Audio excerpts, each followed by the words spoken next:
கோயம்புத்தூரை சேர்ந்த வைஷ்ணவி இவங்க வந்து டிவிகேயை சேர்ந்தவங்க. இவங்க வந்து சின்ன குழந்தைங்களுக்கு எல்லாம் சாப்பாடு கொடுக்கறது. இவங்க வந்து சமீப காலமாவே சோசியல் மீடியால கொஞ்சம் ட்ரெண்ட் ஆகிக்கிட்டு இருக்க ஒரு ஆளு. இவங்க வந்து இப்போ ரீசெண்டா டிவிகேல இருந்து நான் வெளியே வர்றேன் அப்படிங்கிற மாதிரி சொல்லியிருக்காங்க. அப்படி வெளியே வர்றதுக்கு என்ன காரணம் அவங்க சொல்றாங்கன்னு கேட்டீங்கன்னா, கட்சி மாவட்ட அளவுல இருக்கக்கூடிய பொறுப்பாளர்கள் என் வளர்ச்சியை தடுக்கிறதா நினைச்சுக்கிட்டு கட்சியோட வளர்ச்சியை தடுக்கிறாங்க முக்கியமா. அது மட்டும் இல்லாம நான் சின்ன வயசுல இருந்து கஷ்டப்பட்டு ஒரு 5 லட்சம் சேர்த்து வச்சேன். அது ஃபுல்லாத்தையும் நான் கட்சிக்காக தான் செலவு பண்ணேன். இதையெல்லாம் தாண்டி நான் அழுதுகிட்டே அவங்கள்ட்ட போய் கேட்டேன், ஏன் என்னை கட்சியில இருந்து விளக்குறீங்க?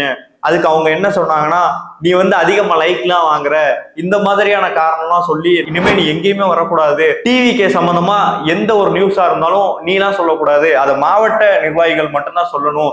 இதையெல்லாம் தாண்டி தேர்தல் கூட்டம், அப்புறம் பூத் கமிட்டி மாநாடு, இதுக்கெல்லாம் ஸ்கூல் குழந்தைங்களை கூட விடுறாங்க டிவிகேல. ஆனா என்னைய விட மாட்டாங்க, என்னைய குறிப்பா அந்த நிகழ்ச்சிக்கு வர வேணாம்னு சொல்றாங்க.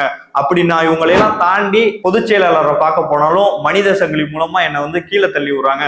இது மாதிரியான நிறைய குற்றச்சாட்டு வச்சிருக்காங்க.